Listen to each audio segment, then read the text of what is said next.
Hello friends, இன்றைக்கி பன்னீர் butter masala எப்படி செய்யணும்னு சொல்லிட்டு இந்த வீடியோவில் பார்க்கலாம். இதுக்கு 1/2 கிலோ பன்னீர் எடுத்திருக்கோம். இது வந்து ஆஸ் யூஷுவலாக செய்கிறத விட இது கொஞ்சம் நான் மாற்றி செஞ்சுருக்கேன். இந்த மாதிரி க்யூப் டைப்பில் பன்னீரை கட் பண்ணி எடுத்து வச்சுக்கலாம். 1-2 கட் பண்ண வெங்காயம், 3 வெங்காயம், 2 தக்காளி,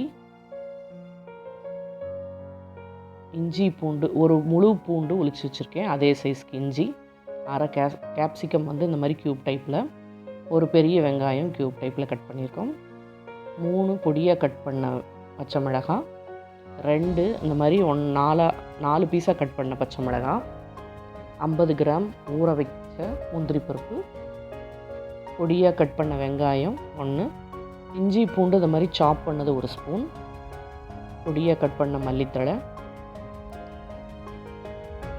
பட்டர் வந்து 1 ஸ்பூன் எடுத்துருக்கோம், காஷ்மீர் சில்லி பவுடர் 1 ஸ்பூன், அன்னாசி மொக்கு பிரியாணி இலை தாளிக்கிறதுக்கு உப்பு தேவையான அளவு, எண்ணெய் தேவையான அளவு, கரம் மசாலா 1 ஸ்பூன். இப்போ வந்து நம்ம ஃபஸ்ட்டு கிரேவிக்கு பேஸ்ட் பண்ணுறதுக்கு என்னென்ன வேணுங்கிறத பார்க்கலாம். 2 ஸ்பூன் ஆயிலில் இந்த மாதிரி 1-2 கட் பண்ண வெங்காயம், தக்காளி, இஞ்சி பூண்டு இதை வந்துட்டு சேர்த்துக்கலாம். ஒரே ஒரு பிரியாணி இலையும் சேர்த்துட்டு நல்லா வதக்கிக்கலாம். அதாவது அதில் இருக்கிற தண்ணி போகிற அளவுக்கு வதக்கினா போதும். வதக்கினதுக்கப்புறம் இதை குக்கரில் நம்ம தனியாக வேக வச்சுக்கலாம். ஒரு 1/2 டம்ளர் மட்டும் தண்ணி சேர்த்து வேக வச்சுக்கலாம். இது தனியாக ஒரு அடுப்பில் இருக்கட்டும். பக்கத்தில் நம்ம தாளிக்கிறது எப்படின்னு இப்போ பார்க்கலாம். இப்போ ஃபஸ்ட்டு அதுக்கு முன்னாடி நம்ம பன்னீரை வந்துட்டு ஒரு 1/2 குக், அதாவது 1/2 ஃப்ரை பண்ணி எடுத்து வச்சுக்குவோம். ஏன்னா இப்போ உங்களுக்கு வந்து இது உடையாமல் இருக்கும். அதனால் லோ ஃப்ளேமில் இந்த அளவுக்கு வறுத்து எடுத்து வச்சுக்கலாம். அதிகமாக ஃப்ரை பண்ணோம்னா உங்களுக்கு ரப்பராட் ஆயிரும். அதனால் ஒரு பாதி அளவுக்கு ஃப்ரை பண்ணிங்கன்னா போதும். இப்போ நம்ம வெங்காயம் தக்காளியும் வெந்துருச்சு. இப்போ அதே ஆயிலில் ஒரே ஒரு பிரியாணி இலையும், அன்னாசி மொக்கு, பொடியாக கட் பண்ண வெங்காயம், இப்போ 2 கட் பண்ண பச்சை மிளகாய் இதை தாளிக்கிறதுக்கு போட்டுட்டு, இப்போ நம்ம வேக வச்சுருக்கிற வெங்காயம் தக்காளி இஞ்சி பூண்டை வந்துட்டு நல்லா பேஸ்ட் பண்ணி இந்த மாதிரி சேர்த்துக்கலாம்.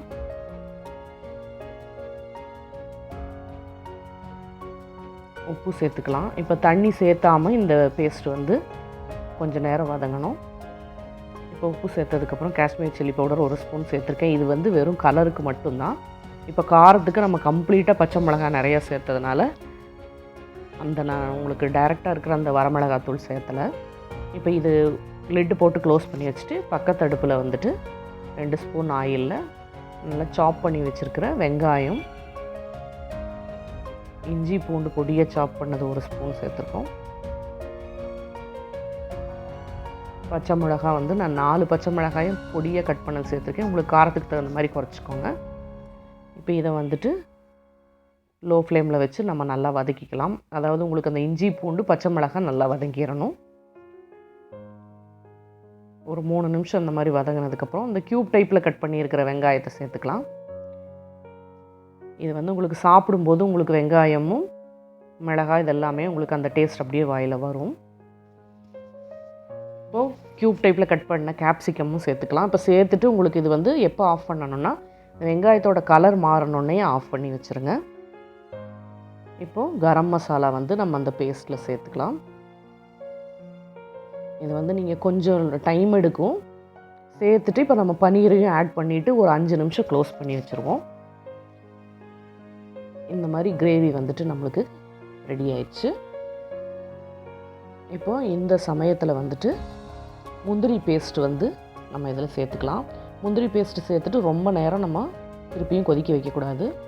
ஒரு 2 நிமிஷம் மட்டும் இந்த மாதிரி கலந்து விட்டுட்டு ஆஃப் பண்ணிடலாம். ஆஃப் பண்ணிவிட்டு உங்களுக்கு பட்டர் வந்து நான் பெரிய ஸ்பூனில் 1 ஸ்பூன் போட்டிருக்கேன். உங்களுக்கு கம்மியாக வேணும்னா நீங்கள் கம்மியாக சேர்த்துக்கோங்க. சேர்த்து இந்த மாதிரி கிளறிட்டு ரொம்ப நேரம் நீங்கள் கலக்க வேண்டாம். ஏன்னா உங்களுக்கு பன்னீர் கம்ப்ளீட்டாக உடஞ்சிரும்.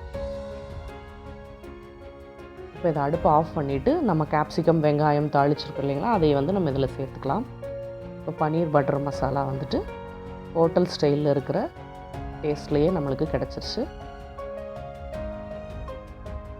இது நம்ம ஆஸ் யூஷுவலாக செய்கிறத விட நீங்கள் இந்த மாதிரி தனியாக வேக வச்சு பேஸ்ட் பண்ணி சேர்த்து பாருங்கள். இது ரொம்ப டேஸ்ட்டாக இருக்குது. இதுலேயே நீங்கள் செட்டிநாடு மசாலா வேணாலும் சேர்த்திக்கலாம். இன்னும் கொஞ்சம் ஸ்பைசியாக இருக்கும். இது வந்து நம்ம புலாவ், நான், உங்களுக்கு சப்பாத்தி இது கூடயும் சாப்பிட்லாம். ப்ரெட்டு டோஸ்ட் பண்ணிங்கனாலும் அதுக்கு நல்ல காம்பினேஷனாக இருக்கும். இப்போ நீங்களும் இந்த மாதிரி பன்னீர் பட்டர் மசாலா ட்ரை பண்ணி பாருங்கள். எப்படி இருக்குதுன்னு சொல்லிவிட்டு கமெண்ட்டில் சொல்லுங்கள். உங்களுக்கு இந்த வீடியோ பிடிச்சிருந்ததுன்னா லைக் பண்ணுங்கள், ஷேர் பண்ணுங்கள், சப்ஸ்கிரைப் பண்ணுங்கள். தேங்க்யூ.